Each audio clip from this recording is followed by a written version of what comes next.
Welcome back to the Daily Vedantic. And I just hit my knee. But seeing the end in the beginning, it'll stop hurting after a minute or two. And that, hashtag Vedanta, that's application of philosophy in the midst of injury. Just banged the heck out of my knee and still hurts, but it won't hurt in a few minutes. And as they say, our entire realities come down to what we give our attention to. So I'm going to use the power of my intellect to try and focus my attention on you and this daily reflection. But rivers do not turn at 90-degree angles, so it might take a few seconds before I can actually start to move my attention there. Today's daily reflection is, I wonder if there's a way to actually tie this in. A little bit. I'm seeing some daylight here. Maybe not. We'll see.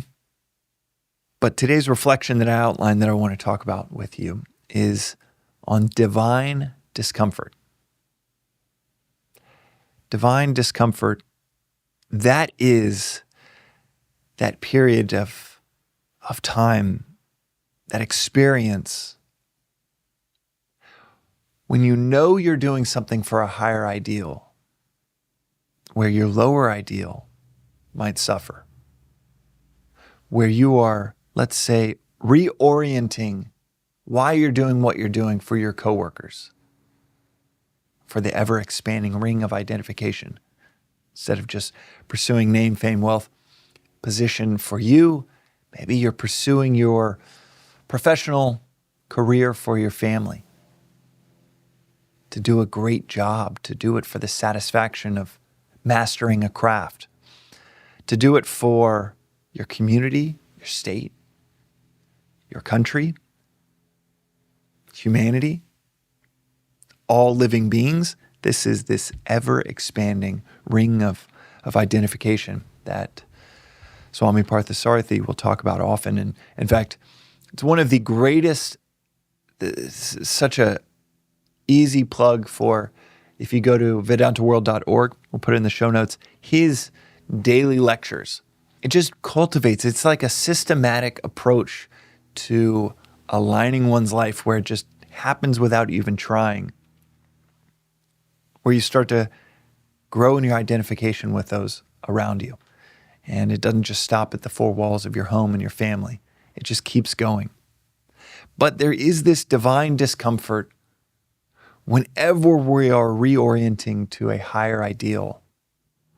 This feeling of like, wait, what's going to happen to me?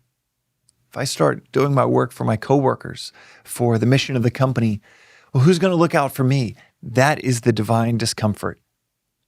That is that reorientation of your attention on yourself towards that higher ideal, where that attention before it's fully on that higher ideal still has some claws back on that lower ideal of what's going to happen to me? Who's going to look out for me? What if I'm not getting credit for all of these things that I'm helping with? It is this divine discomfort that we must go through often as we continue to elevate the ideals in which we operate.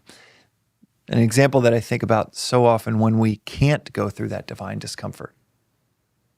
Maybe it's the divine discomfort of, okay, I'm going to start toning up my body. I'm going to start taking much better care of my body.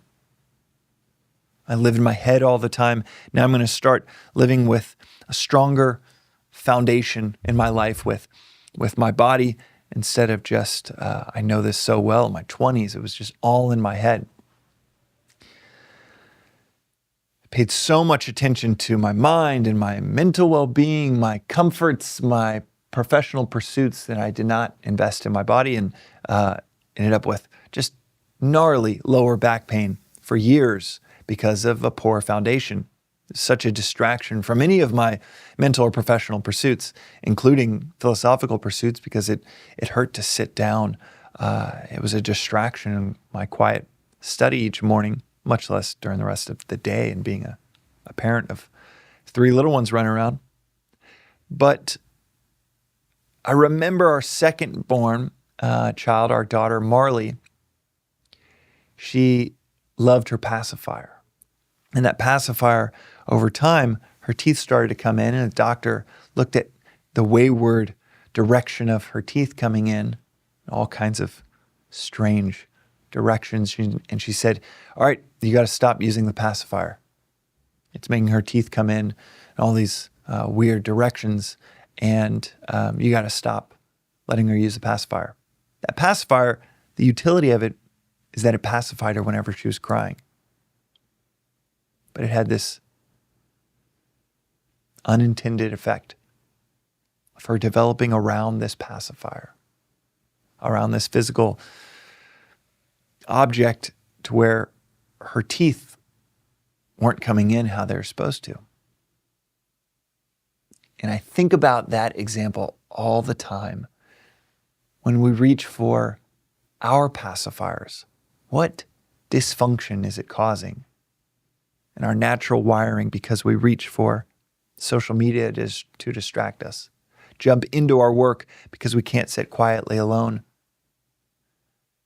reach for that extra snack because 3 meals a day, that structure is uncomfortable for us?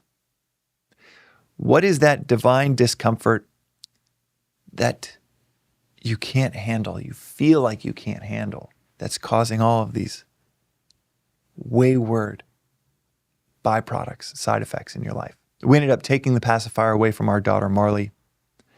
And within about 2 weeks, all of her teeth started to align, started to straighten out, and now they're perfect. It was such a short amount of time. And she didn't need the pacifier. She could pacify her own emotions without some external object. In this example, the reason I think about it so often is, what is standing in our way from our life straightening out? What are those pacifiers we reach for? Because maybe you think that divine discomfort is going to last forever. Maybe you think it's always going to be hard and terrible to go to the gym, to get a run in, to give 120% on that work project right in front of you. We think that that is discomfort, not knowing that our entire lives are being set up for far more discomfort, far more misalignment, because we don't know what's right on the other side of putting up with that initial discomfort, that divine discomfort. We don't know how much is going to straighten itself out almost immediately, within a few weeks, within a few months, if we can sit with that discomfort, knowing that it is for a higher ideal, and knowing that it is for our own proper alignment, proper function, versus immediate comfort and long-term dysfunction. That's today's daily reflection on the Daily Vedantic. We'll see you next time. Thanks for listening to the Daily Vedantic. This reflection is part of a free repeating 2-year course in Advaita Vedanta. Rooted in the timeless wisdom of the Upanishads, arguably the oldest philosophical texts on earth, you can begin with episode 1, which gives the 15-minute overview of the whole philosophy of Vedanta, or you can join the journey with any episode at any point. But the critical aspect of this course, of understanding and mastering anything, is to study and reflect, even for 10 to 15 minutes on the timeless each day, preferably at the start of your day. As is said in this philosophy, reflection is 100,000 times as powerful as listening. So listen, journal, sit with, discuss these concepts, or ask questions at thedailyvedantic.com with our AI-powered chatbot, informed by about 700 episodes here, as regularly as one can, if you want to see clarity and peace almost effortlessly unfold in your daily life. And if it doesn't result in a near immediate increase in clarity and peace, then toss aside and feel free to never listen again. One of the things that you might notice is after 7 or 8 days in a row, this doesn't feel like a discipline. This feels like a visit with a best friend, to dive into the timeless with daily reflection. Within a few days, it becomes one of your favorite parts of the day. You can also find out more, including news about in-person events in Los Angeles and beyond, at the Daily Vedantic on Instagram or through our weekly newsletter at thedailyvedantic.com. Additionally, check out the links in our show notes for more resources like the books that are mentioned most frequently in the episodes, including Vedanta Treatise, perhaps the simplest and most straightforward read on this philosophy I've ever come across. Until next time, and from the entire team that works on the Daily Vedantic project, thanks for listening.